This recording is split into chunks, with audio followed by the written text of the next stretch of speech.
How can you tell what's causing your breakout? Is it your products, is it stress, or is it your hormones? Let's think about hormones first of all. I'm thinking about females here. Males is a separate topic altogether. So with females, often this can be related to just before the time of their period. They may notice an increase in the amount of spots that they're getting. You might also notice an increase in oil that you're experiencing as well. And with the oil or the seborrhea, you also can notice a little bit of scaling, perhaps in the scalp, around the front of the ears, or even in the eyebrows or between the eyebrows. And that increase in oil itself can then be responsible for the pores becoming blocked. And usually, because the skin's a little bit thicker really in these areas, it can often happen around the chin area, and it can often happen around the lower part of the jaw. And they can appear either as kind of red little bumps, or sometimes what people think of as blind spots, and they can be bigger than you would almost imagine with as a normal acne spot, and they can often be deep and underneath the surface of the skin. So often whenever somebody's presenting in that way, I might think of this being a hormonally induced reason. I'll think about what age that patient is. I'll think about whether they've been recently pregnant. I'll think about their oral contraceptive pill. All of those factors will come into play.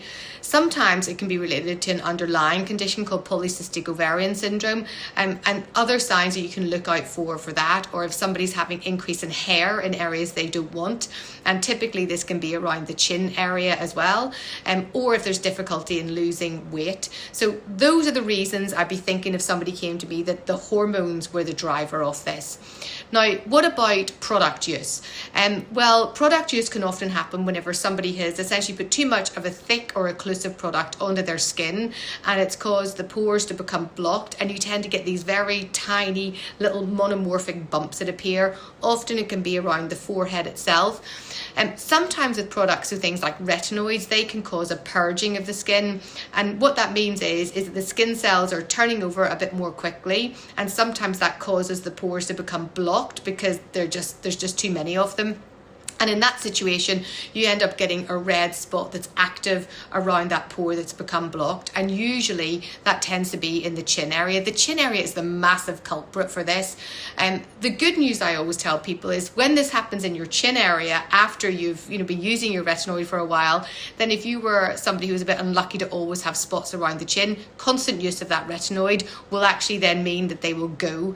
My tip for those is putting a zit stick plaster on top of them, and do not squeezing it, because you end up just activating another one nearby. So products, I think of the chin area often with retinoids or little tiny bumps because you're using something that's too thick on the surface of the skin.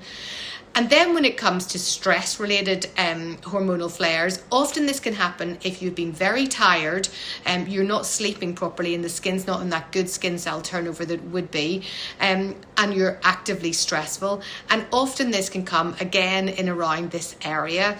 What makes it worse is usually when you're stressed about something already, you're a picker, and so you will pick at these little spots that are appearing. So that would be my top 3 thoughts of why people are getting these repeated breakouts: stress, hormones, or products.